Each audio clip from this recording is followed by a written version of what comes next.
Chocolate tea cake பண்ணலாமா? நம்மளோட subscriber ஒரு சிஸ்டர் ரொம்ப நாளாவே சாக்லேட் டீ கேக் ரெசிபி கேட்டிருந்தாங்க. எப்படி பண்ணலான்னு பார்த்துடலாம் வாங்க. 3/4 கப் மைதா மாவு, 1 tablespoon cornflour, 1/4 cup cocoa powder நல்லா சலிச்சு எடுத்துக்கோங்க.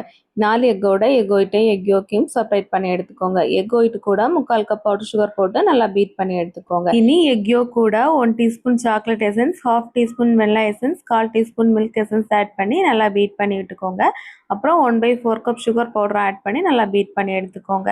இதில் 1/4 கப் பாலும் 1/4 கப் ஆயிலும் ஆட் பண்ணி நல்லா பீட் பண்ணி எடுத்துட்டு நம்ம எடுத்து வச்சுருக்க ட்ரை இன்க்ரீடியன்ஸை கொஞ்சம் கொஞ்சமாக ஆட் பண்ணி நல்லா மிக்ஸ் பண்ணி விட்டுக்கோங்க. மாவு எல்லாமே நல்லா மிக்ஸ் ஆனதும் நம்ம ஃபஸ்ட்டு பீட் பண்ணி வச்ச எக் ஒயிட்டை வந்து இது கூட கொஞ்சம் கொஞ்சமாக ஆட் பண்ணி கட் அண்ட் ஃபோல்ட் மெத்தடில் நல்லா மிக்ஸ் பண்ணி எடுத்துக்கோங்க. இப்போ நமக்கு பேட்டர் ரெடி ஆயிடுச்சு. 7 இன்ச் டின்ல இதை ஊற்றி எடுத்துக்கோங்க. ஓடிஜில் 180 டிகிரிக்கு 10 மினிட்ஸ் ப்ரீ ஹீட் பண்ணிவிட்டு 170 டிகிரிக்கு 30 மினிட்ஸ் பேக் பண்ணி எடுத்தீங்க அப்படின்னா சூப்பர் சாஃப்டான சாக்லேட் டீ கேக் ரெடி ஆயிரும். இந்த மாதிரி பேக்கிங் ரிலேட்டான வீடியோஸ்க்கு நம்ம சேனலை இப்போ சப்ஸ்கிரைப் பண்ணி வச்சுக்கோங்க.